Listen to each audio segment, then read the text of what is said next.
Assalamualaikum warahmatullahi wabarakatuh. Kembali lagi bersama saya Muhammad Pradoro Haji Ramadan di tugas review film. Ya, sudah beberapa kali saya mendapatkan tugas untuk mereview film. Nah, ini tugas dari dosen mata kuliah ilmu pendidikan saya, dan kebetulan ini dijadikan tugas bukan tugas sih, ujian tengah semester. Di ujiannya sendiri, Bapak itu meminta kami untuk mereview film dan mengkaitkannya dengan landasan pendidikan dan juga pendidikan. Ya, seperti tugas yang semalam. Pada kesempatan kali ini, saya akan mereview film yang berjudul Freedom Writer. Jadi, film ini bercerita tentang seorang guru yang membawa perubahan besar kepada anak didiknya. Cerita ini sendiri terinspirasi dari buku yang diangkat dari kisah nyata Erin Gruwell dalam bukunya yang berjudul Freedom Writer Diary yang diterbitkan pada tahun 1999. Dan langsung saja ke inti pembahasan yang saya ingin bahas. Pertama, ada scene yang saya lihat. Di scene ini ketika pertama kali Erin datang ke kelas 203. Dia berharap murid-muridnya menerimanya dengan berlapang dada. Di sini ibu guru itu sendiri memberikan perhatian dan memperkenalkan dirinya. Selanjutnya dia menjelaskan materi pembelajaran walau tidak ada seorang pun yang memperhatikan. Malah mereka bersikap buruk. Ya, biasa, kesan pertama. Biasa tuh anak sekolah tuh, kan? Ya, di adegan tersebut dapat kita lihat bahwa si guru itu adalah seorang inspirator. Dia menjadi contoh bahwa ketika bertemu seseorang yang belum kita kenal, kita harus selalu tersenyum karena hal-hal yang baik akan datang dengan senyuman. Ketika guru tersebut tersenyum, dia juga berperilaku rendah hati walaupun dia tidak tahu latar belakang murid-muridnya. Pada adegan ini juga kita lihat ada seorang murid yang mengabaikan saat dia disuruh untuk belajar. Hal ini dilakukan karena dia merasa kehadirannya di kelas tersebut tidak penting dan dia merasa tidak bisa berteman dengan murid lainnya. Dia datang ke sekolah karena diminta oleh orang tuanya.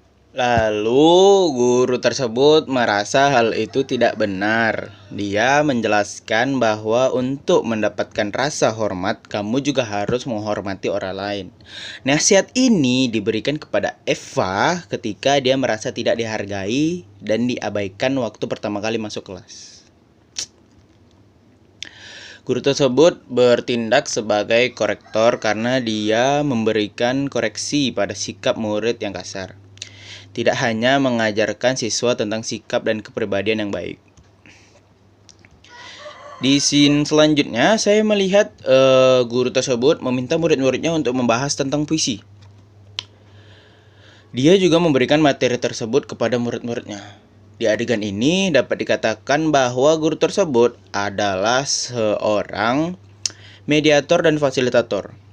Nah, di sini guru tersebut ingin berbagi pengetahuan tentang tragedi Holocaust yang terjadi pada bangsa Yahudi di era pemerintahan Hitler. Dia ingin mengajak murid-muridnya pergi ke museum untuk melihat tragedi Holocaust tersebut. Untuk itu, dia meminta uangnya selama beberapa bulan untuk biaya pergi ke museum tersebut kepada pihak sekolah. Nah, tidak ada alasan untuk mendapatkan pendidikan yang lebih baik karena pihak sekolah tidak memberikan kesempatan untuk mereka memberikan fasilitas. Maka guru tersebut dan murid-muridnya mengadakan penggalangan dana untuk mengundang pembicara ke sekolah mereka. Dalam hal ini, guru tersebut sebagai fasilitator karena dia berdiskusi dengan murid-muridnya untuk memecahkan suatu permasalahan. Dia juga meminta muridnya untuk berpartisipasi dengan memberikan pendapat sehingga mereka merasa percaya dan bebas untuk menyampaikan ide-ide mereka. Di sisi lain, saya melihat juga gurunya menyediakan sebuah komputer baru agar murid-muridnya bisa mengetik cerita tentang diri mereka dan mencari donatur karena dia ingin membuat buku dari hasil tulisan murid-muridnya tersebut. Agar pengalaman-pengalaman hidup murid-muridnya bisa diingat oleh orang lain. Salah satu adegan yang cukup ekstrim dan agak sedikit menyinggung beberapa pihak, ya, sangat penting dalam inti cerita di film ini. Ya, di adegan tersebut, guru tersebut memberikan materi game kepada murid-muridnya. Sebelum game dimulai, seperti biasa, sebelum game dimulai, pasti gamenya dijelaskan dulu. Nah, ketika memberi contoh, guru tersebut secara tidak sadar bertanya tentang kehidupan anak geng yang membuat beberapa siswa tersinggung. Tanpa merasa malu karena dia seorang guru, dia langsung meminta maaf pada mereka. Selanjutnya ada adegan yang memperlihatkan guru tersebut memberikan buku kepada semua murid dan meminta mereka untuk menulis apa saja di dalam buku tersebut. Nah, di sini kenapa disebut sehingga mereka bisa belajar untuk mengekspresikan apa saja yang terjadi di masa lalu dan sekarang atau yang akan datang. Dengan menulis apa saja yang ada di buku itu membuat mereka menjadi terlatih dalam menulis. Sebagai seorang guru yang selalu bersama mereka setiap hari, guru tersebut mengetahui mana murid yang pintar dan mana murid yang susah menerima pembelajaran.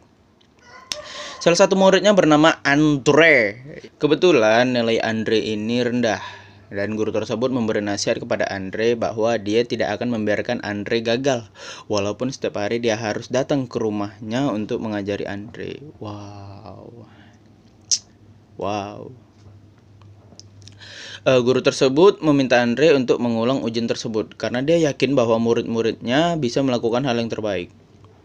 Hal ini menunjukkan bahwa seorang guru harus peduli terhadap nilai yang muridnya dapatkan.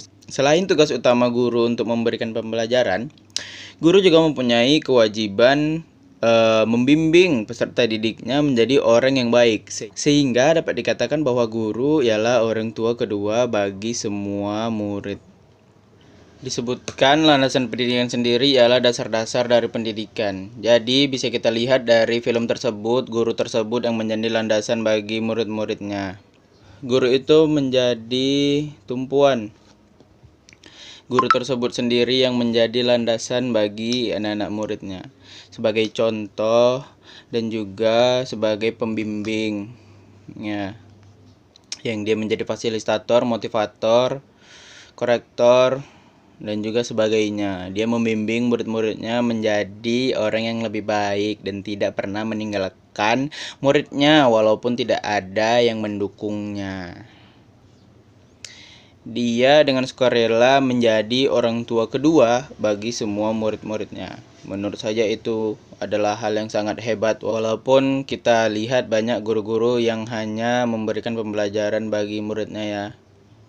Tidak pembelajaran secara psikologis yang mereka hanya memakan gaji buta, yang hanya memberikan tugas, menjelaskan materi dan dah siap. Seperti itu, tanpa memperdulikan bagaimana keadaan dari murid-muridnya. Ya. Mungkin sekian dari saya sudah capek. Wabillahi taufiq wal hidayah. Assalamualaikum warahmatullahi wabarakatuh. Semoga tugas ini berkah. Amin.